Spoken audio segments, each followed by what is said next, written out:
اور کلام مقدس میں اس طرح سے لکھا ہے، غور سے سنیے، 4 ہیں جو زمین پر ناچیز ہیں لیکن بہت دانا ہیں۔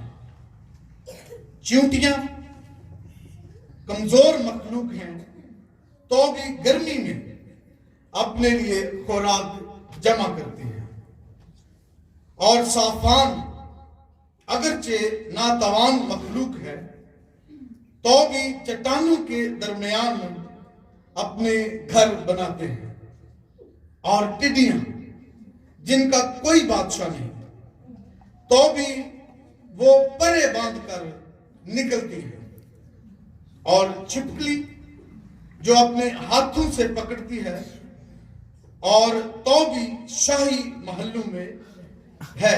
کلام مقدس کے پڑھے اور سنے جانے پر اس کی برکت ہو، آمین۔ بائبل مقدس کا جب ہم بغور مطالعہ کرتے ہیں، غور سے اس کو پڑھتے ہیں، تو نتیجتاً ہم مختلف اور زمینی اشیاء، جانور، حشرات اور پرندوں وغیرہ سے حکمت اور دانش اور روحانی اسباق سیکھتے ہیں۔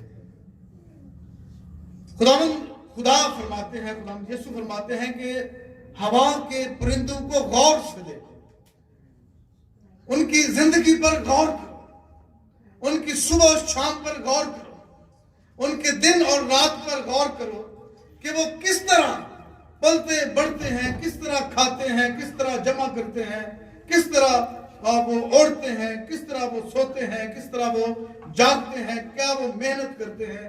ان ساری باتوں پر غور کرو، ہوا کے پرندوں کو غور سے دیکھو۔ انسان جو حکمت کی کتاب ہے، اس میں سے آج ہم 4 قسم کے جانداروں اور پرندوں اور کیڑوں اور حشرات کے بارے میں سیکھیں گے، اور ان سے کچھ الہی اور روحانی سچائیاں اور اپنے لیے حکمت اور دانائی سیکھیں گے، کیونکہ یہ کلام مقدس ہماری توجہ ان کمزور مگر دانا مخلوق کی طرف دلاتا ہے۔ اور مذکورہ حوالے میں کیڑے یعنی حشرات اور جانور جسامت میں نہ صرف بہت ہی چھوٹے ہیں بلکہ جسمانی طور پر بہت کمزور بھی ہیں، اور ناتوان ہونے کے باوجود حکمت اور دانش کا مظاہرہ کرتے ہیں، اپنے مقاصد کو حاصل کر کے اپنی کمزوریوں کا ازالہ کرتے ہیں۔ جہاں وہ کمزور ہیں وہاں پر حکمت استعمال کر کے ان کی جگہ کوئی اور کام کرتے ہیں، وہ اپنی ویکنس کو کمپنسیٹ کرتے ہیں کسی اور طریقے سے۔ اور ان باتوں کو ہم آج سیکھیں گے، جانیں گے کہ جب ہم اپنے آپ کو کمزور سمجھتے ہیں، جب ہم اپنے آپ کو ویک سمجھتے ہیں، تو یہ اگزامپلز ہیں بائبل کے اندر ہمارے سامنے کہ ہم حکمت کو سیکھیں، ہم دانائی کو سیکھیں اور ان کو کمپنسیٹ کریں، ان کمزوریوں کا ازالہ کریں۔ تو سب سے پہلے چیونٹی 25ویں آیت میں، چیونٹیاں کمزور مخلوق ہیں تو بھی گرمی میں اپنے لیے خوراک جمع کرتی ہیں۔ چیونٹیاں جو ہیں محنت اور حکمت کے ساتھ آنے والے وقت کی تیاری کی بہترین نمائندگی کرتی ہے، اور کلام مقدس میں ہمیں چیونٹی سے سیکھنے کے لیے کہا گیا ہے۔ انسان 5واں باب اور اس کی 6 آیت میں لکھا ہے کہ اے کاہل، انسان سے خدا مخاطب ہے کہ اے کاہل چیونٹی کے پاس جا، جو نہایت ادنا اور نہایت کمزور مخلوق ہے، چیونٹی کے پاس جا، اس کی روشوں پر غور کر اور دانشمند بن۔ دانش کہاں سے آتی ہے؟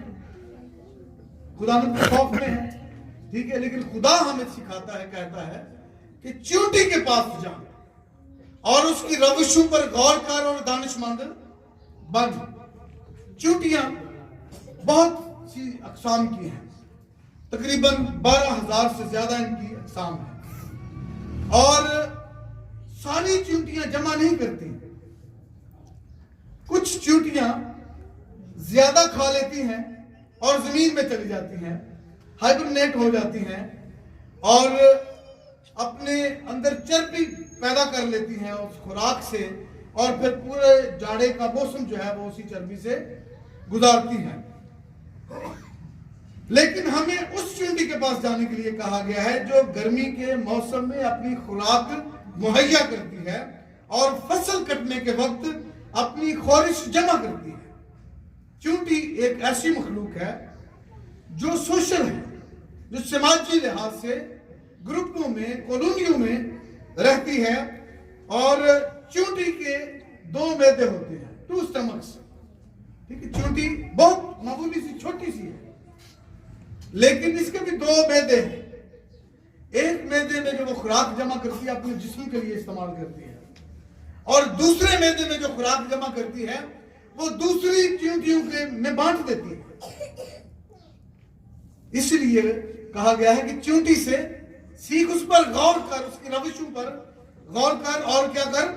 دانشمند بن۔ لوکا 3 باب اس کی 11 آیت میں لکھا ہے، یوحنا بپتسمہ دینے والا یردن کے کنارے لوگوں سے یہ بات کہہ رہا ہے۔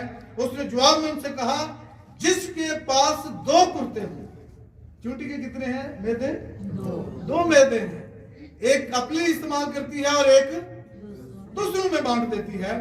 تو جس کے پاس 2 کرتے ہوں وہ اس کو جس کے پاس نہ ہو بانٹ دے، اور جس کے پاس کھانا ہو وہ بھی ایسا ہی کرے۔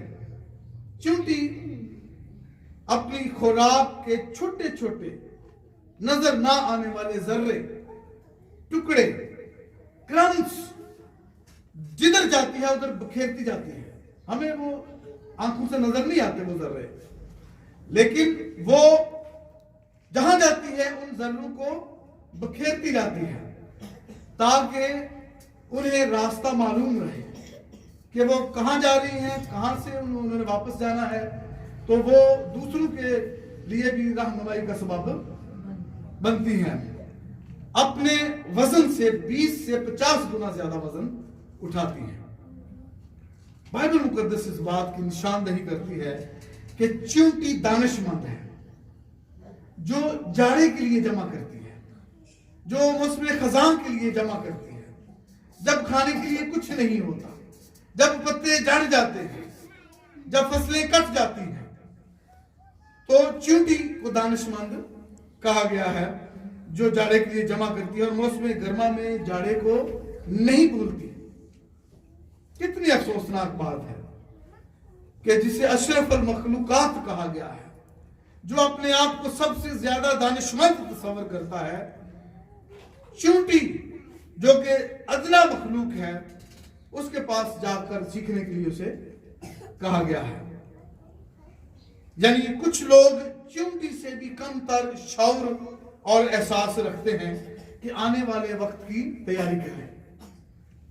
10 کماریوں کے حوالے سے مسیح یسوع ایک نقطہ سمجھاتے ہیں کہ ایک دن ہمیں خدا کے پاس بلایا جائے گا، خدا سے ملنے کے لیے بلایا جائے گا، اور ہمیں اس دن کے آنے سے بہت پہلے اس کی تیاری کرنے کی ضرورت ہے۔ جس طرح چونٹی موسم گرما میں ہی جاڑے کی تیاری شروع کر دیتی ہے، اور ایک دن مسیح یسوع بادلوں پر اپنے لوگوں کو لینے کے لیے آئیں گے تاکہ وہ ہمیشہ اس کے ساتھ رہیں، لیکن بہت سے لوگ غیر سنجیدہ اور بغیر تیاری کے ہوں گے۔ عبرانیوں کے خط میں عبرانیوں کا مصنف 9واں باب اور اس کی 27ویں آیت میں کہتا ہے، اور جس طرح آدمیوں کے لیے ایک بار مرنا، اس کے بعد عدالت کا ہونا مقرر ہے۔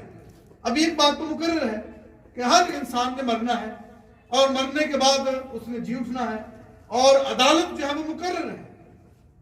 تو جب اسے پتا ہے کہ عدالت مقرر ہے تو پھر اسے اس دن کے لیے تیاری کرنے کی ضرورت ہے۔ بچوں کو پتا ہے کہ مارچ کے مہینے میں ہر سال ایگزامز ہوتے ہیں، امتحانات ہوتے ہیں، تو وہ پورا سال اگر وہ محنت نہیں کریں گے، پہلے سے تیاری نہیں کریں گے، تو کیا ہوگا؟ فیل ہو جائیں گے، ناکام ہو جائیں گے۔ تو جو چیز مقرر ہے اس کے لیے پہلے سے تیاری کرنا ضروری ہے. جس طرح ایک چھوٹی کمزور اور ناتوان چونٹی جانتی ہے کہ جاڑا مقرر ہے، ہر سال آتا ہے، اور وہ موسم گرما میں کئی مہینے پہلے جاڑے کی تیاری شروع کر دیتی ہے. ہمیں چونٹی سے سیکھنے کی ضرورت ہے، چونٹی کی روشوں پر غور کرنے کی ضرورت ہے. دوسرا جو جانور ہے نہایت ناتوان، ادنا اور ناچیز سمجھا جاتا ہے، اور مجھے نہیں پتا آپ میں سے کسی نے اس کو دیکھا بھی ہوگا، صافان، راک بیچر یا اس کو کونی بھی کہا جاتا ہے. یہ جانور خرگوش کے سائز کا ہوتا ہے، اور یہ مخلوق چٹانوں اور چٹانوں کی ڈھلوانوں کے نیچے چھوٹے چھوٹے سوراخوں اور غاروں میں رہتی ہے. اس وجہ سے یہ دوسرے جانوروں اور انسانوں سے محفوظ رہتے ہیں. یہ دانا اور عقل مند ہیں کیونکہ جانتے ہیں کہ کیسے اور کہاں چھپنا ہے اور کب چھپنا ہے. زبور 104 اس کی 18ویں آیت میں درج ہے کہ اونچے پہاڑ جنگلی بکروں کے لیے ہیں، چٹانیں صافانوں کی پناہ کی جگہ ہے. جو صافان ہیں، جو بیجر ہیں، راک بیجرز ہیں، جو کونیز ہیں، وہ چٹانوں کے پف ہوتے ہیں، جو ان کے نیچے جو چھوٹے چھوٹے سوراخ اور تاریک غار ہوتے ہیں ان میں چھپتے ہیں، ان میں رہتے ہیں. چونکہ صافانوں کا شکار کیا جاتا ہے اور اس لیے انہیں محفوظ پناہ گاہ کی ضرورت ہوتی ہے. اگر ہم مضبوط اور طاقتور نہیں ہیں اور اپنا دفاع نہیں کر سکتے تو ہمیں حکمت حاصل کرنے کی ضرورت ہے، ہمیں دانائی سیکھنے کی ضرورت ہے، ہمیں صافان سے سیکھنے کی ضرورت ہے، ہمیں صافان کی روشوں پر غور کرنے کی ضرورت ہے. صافان کیا کرتا ہے؟ اپنی حدود اور اپنی جسامت کو مد نظر رکھتا ہے. صافان چونکہ کمزور اور ناتوان ہے، اس لیے وہ اپنا بسیرا مضبوط چٹانوں کے اندر رکھتا ہے. اور بڑی اہم چیز یہ ہے کہ وہ اپنی لمیٹیشن کو مد نظر رکھتا ہے، اور وہ کبھی بھی چٹان کے اندر موجود اپنے گھر سے بہت دور نہیں جاتا. اگر وہ بہت دور نکل جائے تو وہ خطرے میں چلا جاتا ہے، اس کو خطرہ لاحق ہو سکتا ہے. تو اس لیے وہ اپنے محفوظ گھر کے ارد گرد رہتا ہے، آس پاس اور قریب رہتا ہے کہ جب بھی خطرے کا وقت ہو وہ واپس آ سکے. اس لیے وہ قریب رہتا ہے. جیسے ہی وہ شکاری کو دیکھتا ہے یا کسی بھی طرح کے خطرے کی بھنک اس کو پڑتی ہے تو وہ فوراً اپنی مضبوط پناہ گاہ کی طرف بھاگتا ہے، چٹان کی طرف بھاگتا ہے اور پناہ گاہ میں آ جاتا ہے. دوسری جو اس کی خاصیت ہے وہ یہ ہے کہ وہ اپنی آنکھیں کھلی رکھتا ہے. وہ چوکس چوکیدار کی طرح رہتا ہے، اپنے گرد و نواح کا جائزہ لیتا رہتا ہے. اس طرح وہ پکڑے جانے سے بچا رہتا ہے. He is able to read the situation. وہ صورتحال کا جائزہ لیتا رہتا ہے. وہ باہر گھومتا رہتا ہے، اپنی خوراک کھاتا رہتا ہے، لیکن صورتحال کا جائزہ بھی لیتا رہتا ہے. بائبل بیان کرتی ہے، پطرس رسول فرماتے ہیں کہ تم ہوشیار اور بیدار رہو. کس کی طرح؟ راک بیجر کی طرح. تم ہوشیار اور بیدار رہو. تمہارا مخالف ابلیس گرجنے والے شیر ببر کی طرح ڈھونڈتا پھرتا ہے کہ کس کو پھاڑ کھائے. تو اس لیے چوکس چاقو چوبند اور صورتحال کا جائزہ لینے والے بننے کی ہمیں ضرورت ہے. تیسری حیثیت جو صافان کی ہے وہ ہے عمل کرنے کے لیے تیار رہنا، ریڈی ٹو موو. جیسے ہی اسے خطرے کا احساس ہوتا ہے اپنے آپ کو کسی امتحان میں نہیں ڈالتا. وہ جڑی ہوئے گی دیکھی جائے گی، یہ والا مسئلہ، یہ معاملہ نہیں ہوتا.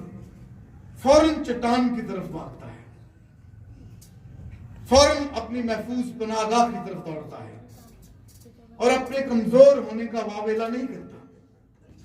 اور یہ ہم مسیحی لوگ تو پاکستان میں کمزور ہیں، ہم کمزور ہونے کا واویلا کرتے ہیں، لیکن ہمیں راک بیجر یعنی صافان سے سیکھنے کی ضرورت ہے کہ وہ اپنی کمزور ہونے کا واویلا نہیں کرتا، بلکہ چٹان کی مضبوطی کو اپنی حفاظت کے لیے استعمال کرتا ہے اور تاریک غاروں میں چھپ جاتا ہے اور اسے کوئی ڈھونڈ نہیں سکتا۔ جس طرح زبور نویس کہتا ہے کہ وہی اکیلا میری چٹان اور نجات ہے۔ کون؟ خدا۔ خدا زبور نویس کی چٹان اور پناہ گاہ ہے۔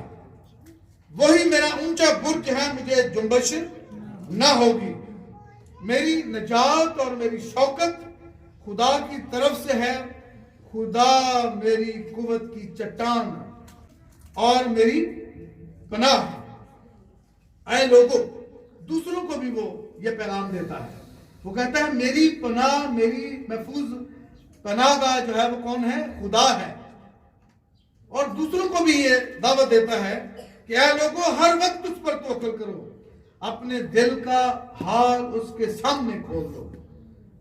خدا ہماری کیا ہے؟ پناہ گاہ ہے۔ تو بائبل ایک سے زیادہ مرتبہ، ایک سے زیادہ مواقع پر خدا کو مضبوط اور محفوظ چٹان کے طور پر پیش کرتی ہے۔ آپ اپنے وقت میں زبور 18 اس کی دوسری آیت، پہلا سیموئیل دوسرا باب اس کی دوسری آیت اور زبور 94 اس کی 22ویں آیت ضرور پڑھیں، اس کا مطالعہ کریں۔ یسوع مسیح متی کی انجیل 7ویں باب اس کی 24ویں آیت سے 27ویں آیت میں ایک عقل مند آدمی کے بارے میں بیان کرتے ہیں جس نے چٹان پر اپنا گھر بنایا اور ہر طرح کے خطروں اور طوفانوں سے محفوظ رہا۔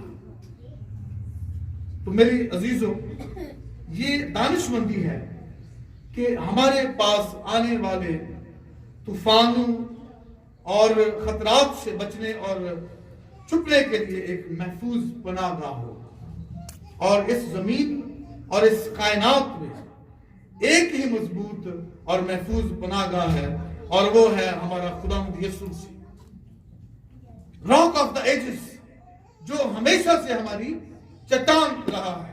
اور زبور 95 میں اس کی پہلی آیت میں لکھا ہے اپنی نجات کی چٹان کے سامنے خوشی سے للکاریں۔ آؤ ہم خداوند کے حضور نغمہ سرائی کریں، اپنی چٹان کے سامنے، اپنی محفوظ پناہ گاہ کے سامنے مدد سرائی کریں، اور یہی پیغام ہم دوسروں کو بھی دیں کہ میں محفوظ ہوں، میری محفوظ پناہ گاہ خداوند ہے۔ اے لوگوں، اے میرے عزیزوں، اے میرے دوستوں، اے رشتہ داروں اور میرے ہمسایوں، سب کے سب اس چٹان اور اس محفوظ پناہ گاہ میں آ جاؤ۔ یہ ہے راک بیجر اور صافان کی خاصیت، اور یہ ہے اس کی زندگی جس کی روشوں پر غور کرنے کے لیے خداوند ہمیں کہتا ہے۔ تیسری جو مخلوق ہے وہ ہے ٹڈیاں، لوکسٹس، ٹڈیاں۔ آپ سب جانتے ہیں، آگے ہم دیکھی ہیں ٹڈیاں، شاید ہم نے کبھی غور نہیں کیا ان کے اوپر۔ ہم ان کی جو نیگیٹو یا منفی بات ہے، یہ چیزیں ہم ان کے اوپر غور کرتے ہیں، لیکن جو ان کی پازیٹیو اور مثبت چیز ہے شاید کبھی ہم نے اس کے اوپر غور نہ کیا ہو۔ ٹڈیاں تنظیم سازی، آرگنائزنگ تھنگز، تنظیم سازی اور اتحاد کی علامت ہے۔ صرف 2 سے 3 انچ لمبی اور 2 گرام کے قریب ان کا وزن ہوتا ہے، اور ہر روز اپنے وزن کے برابر خوراک کھاتی ہے۔ 20 میل فی گھنٹہ کی رفتار سے اڑتی ہیں۔ ان کے راستے میں کوئی کھیت، کوئی سبزہ، کوئی فصل آ جائے تو وہ اس کو ہڑپ کر جاتی ہے۔ ٹڈی بھی کمزور اور ناچیز اور ادنا مخلوق ہے، لیکن جب یہ متحد ہو کر جھنڈ کی صورت میں فصلوں اور کھیتوں پر پرواز کرتی ہیں تو تباہی پھیر دیتی ہے اور سب کچھ چٹ کر جاتی ہے۔ اور جب یہ متحد ہو جائیں اور خوراک اور بھوک کا دانا پن ان کے اوپر سوار ہو جائے تو یہ انسانوں کے لیے قید پیدا کر دیتی ہے۔ جہاں سے گزرتی ہیں سبزہ کے پتے کا ایک ٹکڑا بھی پیچھے نہیں چھوڑتی۔ اور بائبل میں ٹڈی کو ایک طاعون ایک وبا، ایک آزار اور ایک آفت کے طور پر پیش کیا گیا ہے۔ جہاں سے طوفان کی، غول کی اور جھنڈ کی صورت میں گزرتی ہیں، وہاں کے باشندوں کو موت کی دہلیز پر لے آتی ہے اور علاقے کو قحط زدہ بنا دیتی ہے۔ ایک یا دو ٹڈیوں سے فرق نہیں پڑتا، لیکن جب یہ ایک بڑے غول کی صورت میں، ایک بڑے دل کی صورت میں، ایک بڑے پرے کی صورت میں نکلتی ہیں، اڑتی ہیں، تو یہ ساون بھادوں کے کالے بادل کی طرح آسمان پر پھیل جاتی ہیں اور سورج کی روشنی تک کو زمین پر آنے سے روک لیتی ہیں۔ اتنی تعداد میں ملینز کے حساب سے یہ کٹھی اڑتی ہیں اور ان کا کوئی رہنما نہیں، کوئی لیڈر نہیں، لیکن ان کے اندر ایک خاص چیز ہے جو ان کو مضبوط بناتی ہے۔ کون سی چیز ان کو اتنی طاقتور اور مضبوط بناتی ہے؟ وہ ہے یونٹی، وہ ہے اتحاد، وہ ہے ایکا، وہ ہے یکجہتی، وہ ہے یگانگت، وہ ہے وحدت، وہ ہے اشتراک، اتفاق اور ہم آہنگی۔ یہ چیز ان کو مضبوط اور طاقتور بناتی ہے۔ مسیحی ہوتے ہوئے خدا نے انفرادی طور پر ہمیں قوت اور زور ضرور دیا ہے، لیکن ہماری زیادہ اور غیر معمولی طاقت اس وقت ہے جب ہم پر متفق ہوتے ہیں۔ مسیح یسوع نے یوحنا 17 باب اور 6 آیت سے لے کر 26 آیات میں ہمارے اتحاد کے لیے دعا کی ہے، جہاں ایمانداروں کے اتحاد کو خدا باپ اور خدا بیٹے کے اتحاد کے ساتھ تشبیہ دی گئی ہے کہ خداوند یسوع مسیح ہمارے لیے فرماتے ہیں کہ میں صرف انہی کے لیے درخواست نہیں کرتا، بلکہ ان کے لیے بھی جو ان کے کلام کے وسیلہ سے مجھ پر ایمان لائیں گے، تاکہ وہ سب ایک ہوں، یونائٹڈ ہوں، متحد ہوں، جس طرح اے باپ تو مجھ میں ہے اور میں تجھ میں ہوں اور وہ بھی ہم میں ہوں۔ یونٹی دیکھیں، اتحاد دیکھیں، اور دنیا ایمان لائے کہ تو ہی نے مجھے بھیجا ہے، اور وہ جلال جو تو نے مجھے دیا ہے میں نے انہیں دے دیا ہے، تاکہ وہ ایک ہوں۔ کیا ہو جائیں؟ ایک ہو جائیں، جیسے ہم ایک ہیں، میں ان میں اور تو مجھ میں، تاکہ وہ کامل ہو کر ایک ہو جائیں اور دنیا جانے کہ تو ہی نے مجھے بھیجا ہے۔ ہماری یونٹی جو ہے، ہماری یگانگت جو ہے، قوم کی حیثیت سے، کلیسیا کی حیثیت سے، خاندان کی حیثیت سے، خداوند یسوع مسیح کے جلال کو ظاہر کرنے کا سبب بنتی ہے۔ ہماری یونٹی خدا کے نام کو جلال دینے کا سبب بنتی ہے۔ وہ کلیسیا جس کے ارکان یا ایمانداروں میں اتفاق نہیں، وہ کسی بھی طرح سے ابلیس اور اس کے پیروکاروں کے لیے خوف اور خطرہ بالکل نہیں ہے، اور یا اس کے لیے پریشانی کا سبب نہیں ہے، لیکن وہ کلیسیا اور مسیحی خاندان جو متحد اور ایک ہیں، وہ ٹڈیوں کے دل، غول اور جھنڈ کی طرح ہے، جو ابلیس کی بادشاہی کو چیر پھاڑ دیں گے اور اس کے جلتے ہوئے تیروں کو بجھا کر اس کو بھاگنے پر مجبور کر دیں گے۔ یاد کریں پینتیکوست کا وہ دن، جب شاگرد ایک دل ہو کر، متفق اور متحد ہو کر دعا کر رہے تھے، اس کا نتیجہ کیا نکلا؟ کلیسیا کا جنم ہوا، 3000 ایک ہی دن میں شامل ہو گئے۔ اور زبور 133 اس کی پہلی آیت میں لکھا ہے، دیکھو کیسی اچھی اور خوشی کی بات ہے کہ بھائی باہم مل کر رہیں، یونٹی میں رہیں، اتحاد میں رہیں، یگانگت میں رہیں۔ لیکن جب خدا کے لوگ اتفاق اور یگانگت میں نہیں ہوتے، متحد نہیں ہوتے، تو چیزیں اس کے برعکس وقوع پذیر ہوتی ہیں جو پر بیان ہوئی ہیں۔ جب ہم میں یگانگت اور رفاقت نہیں ہوتی تو پرستش میں جان نہیں ہوتی، روح خوشی اور شادمانی سے خالی ہوتی ہے۔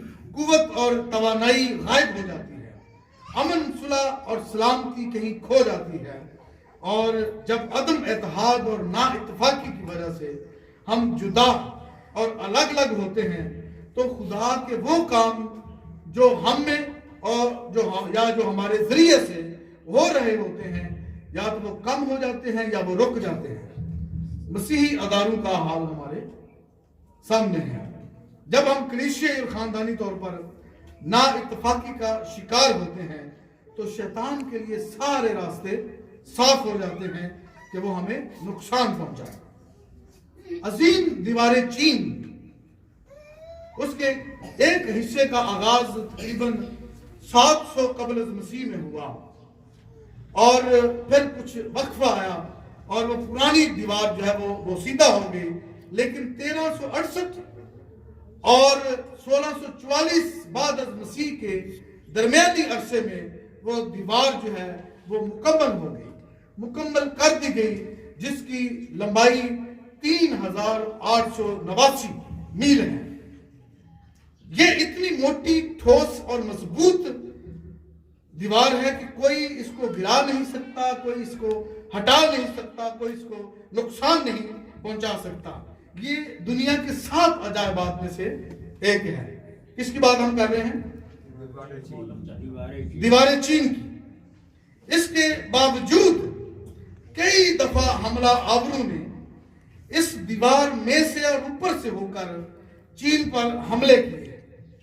یہ کیسے ممکن ہوا کہ اتنی مضبوط، اتنی طویل، اتنی ٹھوس دیوار جو ہے اس کو پار کر کے، اس میں سے گزر کر حملہ آور آ کر چین پر حملے کیا کرتے تھے؟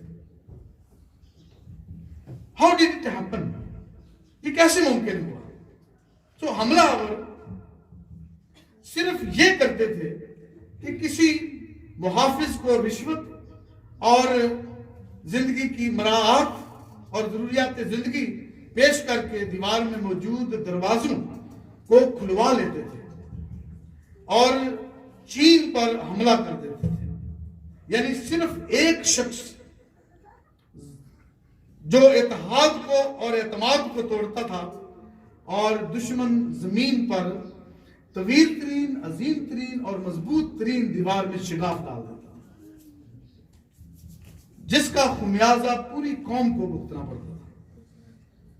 تو میرے عزیزوں، ہمیں اپنے اتحاد کو مضبوط کرنا ہے تاکہ کوئی بھی مسیح میں آپ کے مضبوط ترین اتحاد کی دیوار میں شگاف نہ ڈال سکے۔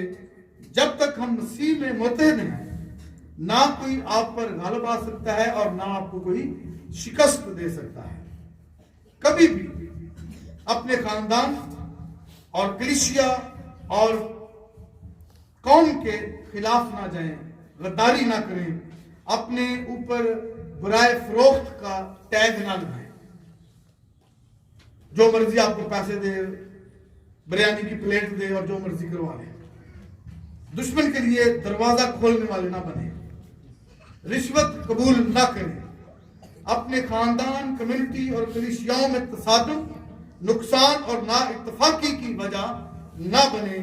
اگر ہم اپنے اندر خاندانی اور کلیسیائی طور پر اتحاد برقرار نہیں رکھ پائیں گے تو ابلیسی دشمنوں کو اپنے اوپر حملہ آور ہونے کے لیے پیش کریں گے کہ آؤ ہمارے اوپر حملہ آور ہو۔ اس لیے ہمیں اتحاد، یگانگت اور یونٹی، اور یہ بات ہم نے ٹڈیوں سے سیکھنے کی ہمیں ضرورت ہے کہ کس طرح وہ دل کی صورت میں، غول کی صورت میں، جھنڈ کی صورت میں اڑتی ہے اور اپنے آپ کو مضبوط کرتی ہیں اور جہاں سے گزرتی ہیں ہر چیز کو چٹ کر جاتی ہیں۔ چوتھی اور آخری مخلوق جو نہایت کمزور، نہایت ادنا اور نہایت ناچیز سمجھ جاتی ہے وہ ہے چھپکلی۔ 28ویں آیت میں لکھا ہے، اور چھپکلی جو اپنے ہاتھوں سے پکڑتی ہے اور تو بھی شاہی محلوں میں ہے، نہایت کمزور ہے۔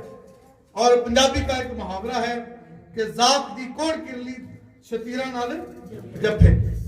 یہ جب ہم کسی کو کمزور بیان کرنا چاہتے ہیں یا جب ہم کسی اس کو لیٹ ڈاؤن کرنا چاہتے ہیں تو پھر ہم یہ محاورہ بولتے ہیں کہ تو ہے کیا چیز، کیا سمجھتے تو اپنے آپ کو. تو یعنی چھپکلی کو ہم حقیر اور ناچیز سمجھتے ہیں. یہ بے یار و مددگار ہے، جب اس کو کوئی نقصان پہنچتا کوئی اس کی مدد کے لیے نہیں پہنچتا. اور یہ بے قصد اور غیر محفوظ ڈیفنس لیس ہے، اپنا بچاؤ نہیں کر سکتی، لیکن پھرتیلی ہے، انتظار کرتی ہے، ثابت قدم رہتی ہے اور بادشاہ کے محل تک رسائی حاصل کر لیتی ہے بغیر کسی دعوت نامے کے. چڑھائی چڑھنے کی صلاحیت کے بھرپور طریقے کو استعمال کر کے بادشاہوں کے محلوں تک پہنچ جاتی ہے اور پھر وہی رہتی ہے. چھپکلی، لزرڈ، کرلی استقامت اور ثابت قدمی کی فتح ہے، یعنی وکٹری آف پرسویرنس کی نمائندگی کرتی ہے. دیواروں اور چھتوں اور ستونوں پر اس وقت تک چمٹی رہتی ہے جب تک خطرہ ٹل نہیں جاتا. یہ آپ کے مشاہدے میں یہ بات آئی ہوگی. صبر، برداشت اور تحمل بالآخر شاندار کامیابی کا سبب بنتی ہے. مرکز 13 باب اور اس کی 13ویں آیت میں لکھا ہے جو آخر تک برداشت کرے گا وہ نجات پائے گا. ایمبیشن یعنی خواہش، تمنا، چاہت اور بلند نظری، بلند پروازی اور جذبہ ہو تو راستے صاف ہوتے جاتے ہیں. بہت دفعہ جب ہماری نظر ان کے اوپر پڑتی ہے تو ہم تالی میں جا کر ان کو بھگانے کی کوشش کرتے ہیں، ان کو ڈراتے ہیں کہ وہ بھاگ جائیں. وہ کچھ دیر کے لیے نظروں سے اوجھل ہو جاتی ہے اور ہم کہتے ہیں بھاگ گئی، لیکن وہ کسی پلر کے، کسی ستون کے دوسری سائڈ پر خاموشی سے بیٹھی ہے. جب تک آپ ادھر ادھر نہیں ہو جاتے، آپ سارا دن ادھر کھڑے رہیں گے، وہ سارا دن وہیں پر چھپے رہے گی. یہ ہے اس کی ثابت قدمی. اپنے غیر متزلزل عزم اور حوصلے کی وجہ سے ہزارہ رکاوٹوں اور حوصلہ شکنی کے باوجود جہاں وہ جانا چاہتی ہے وہ پہنچ جاتی ہے. اس لیے ہمیں چھپکلی سے ثابت قدمی سیکھنے کی ضرورت ہے. حاصل کلام کیا ہے، کنکلوژن کیا ہے، ہم نے سیکھا کیا ہے. اگر خدا نے ہمیں اپنی اس مخلوق کے ذریعے سے سیکھنے کے لیے کہا ہے تاکہ ہم حکمت حاصل کریں تو آئیے چونٹی کی طرح پوری تندہی اور جانفشانی کے ساتھ آنے والے وقت کے لیے تیاری کریں. صافان کی طرح ہوشیار اور چوکس رہیں جو جانتا ہے کہ کب اور کیسے چٹان کی طرف بھاگنا ہے، کب اور کس طرح چٹان کو اپنا محفوظ گھر بنانا ہے. پھر ٹٹی کی طرح مدبر اور منظم ہوں جو اتحاد اور یگانگت میں کام کرتی ہے. اور آخر میں چھپکلی کی طرح ثابت قدم جو بادشاہوں کے محلوں میں داخل ہونے کی حکمت عملی جانتی ہے اور وہاں رہتی ہے. خدا آپ کو برکت دے. God bless you.